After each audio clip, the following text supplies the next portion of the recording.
The border in, oh my goodness. I mean, am I hearing things? Am I seeing things? The Federal Reserve actually is starting to care about inflation. Finally, wow, unbelievable news out of the Federal Reserve today. Jerome Powell actually said, he's the head guy there at the Fed. He actually said that they may decide to raise interest rates earlier than they thought in 2023 instead of 2024.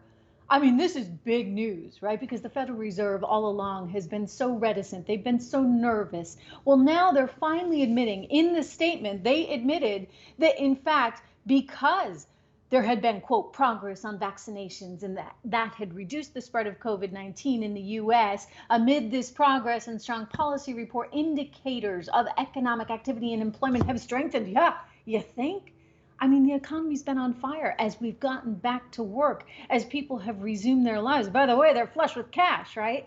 Thanks to Uncle Joe and company and all those stimulus checks, multiple rounds, in part thanks to Trump as well. So people have all this money, they've got all this pent up demand, they're out there spending. And so, of course, you're going to get inflation. I mean, we've seen a ton of it. 6.6% was the increase in producer prices in the last given month, 5% in consumer prices. I mean, and we don't even want to talk energy prices, which have been skyrocketing. Joining me right now for an outlook on all this and how you should think about it in these inflationary times, we have Joel Griffith from the Heritage Foundation. Joel, very good to see you. You as well. Thank you for having me today. Did you think you were hearing things? Jerome Powell actually acknowledging inflation?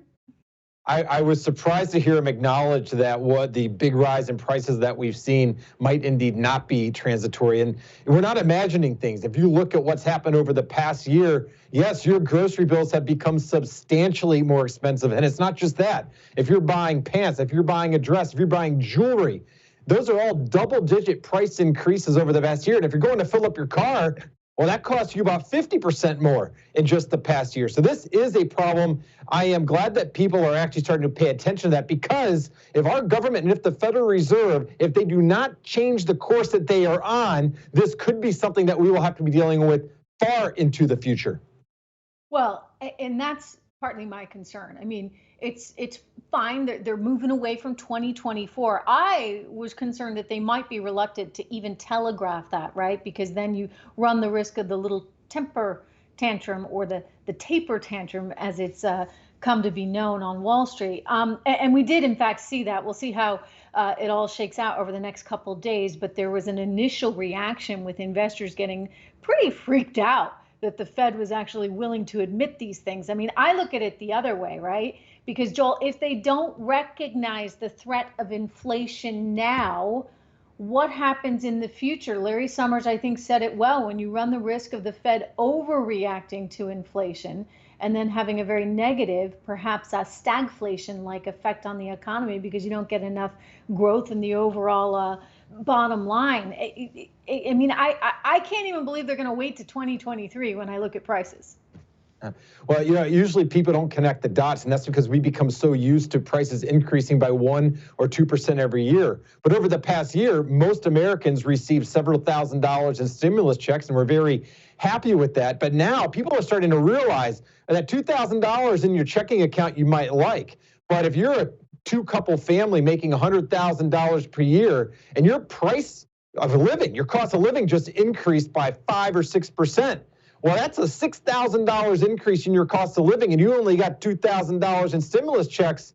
That's not such a great deal. And that's what we have to remember long term. Prosperity does not come from running the printing press and spending more. In fact, that causes diminished growth. Prosperity results in actually allowing people to invest and save and make business opportunities, because that's something we can all share in. Yeah, no, I mean, it's kind of basic. But unfortunately, these are ideas that are being highly debated and contested right now. I'm going to get political, go from economic to political, which has sort of, in so many ways become the same thing, which is sad, because I'd like to just say, look, we all want growth, right? We all want growth, and it's a pretty easy enough way to get it. If you lower taxes, you lessen regulation, you get out of the way, and you let Americans do what they know how to do best. But in this environment, we've got a contingency of people there on the left which are becoming increasingly mainstream, that believe socialism and high taxation and redistribution of wealth is actually the way to ensure growth and success in this country. If you couple higher taxes with inflation, what will that do to the average American? Yeah, well, you and I and most Americans, we want economic growth and opportunity. But those on the left and the politicians that are pushing forth that agenda, they're not looking for growth. What they're looking for is power and a leveling of society. Margaret Thatcher said it best years ago. She said they would rather the poor be poorer so long as the rich were less rich. The goal of the left is more centralized control, more power. And when you have these politicians promising goodies to Americans, promising more free services, you have to pay for it. And you can't pay for it just by taxing the rich. There's just not enough money that the rich have. You have to do it through tax hikes on the middle class. France, for instance, has a 50% plus payroll tax, or you do it through printing more money, which ultimately will result in your paycheck being worth less. There is no such thing as a free lunch. I know, but tell that to AOC and Joe Biden for that matter. That said, we do have some adults in the room, right? Courtesy of Joe Manchin. He's numero uno these days. And it doesn't look like a lot of this policy, which strikes me as pretty far-fetched. I mean, when you're talking about elderly care and child care as infrastructure, you've really kind of lost your vocabulary in some ways. But I don't know if any of it's going to happen. What's your take on it? Because I do think that ultimately, even the Democrats know this will cost us, and we don't have it. Well, the thing is, over the past year, we've seen such an explosion in federal spending.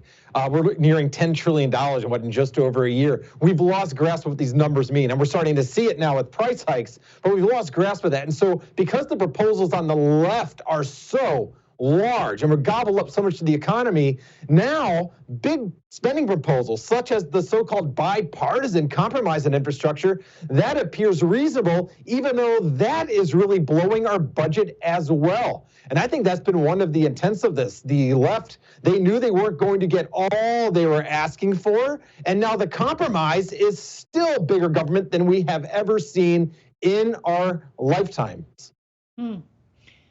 Yeah. Unfortunately, the smaller government notion has become less popular these days by some in charge. Hey, thanks so much for watching The First on YouTube. If you liked what you saw, go ahead and like and subscribe. You heard me. Like it, subscribe. You'll get a lot more of it and a lot more of me. Thanks.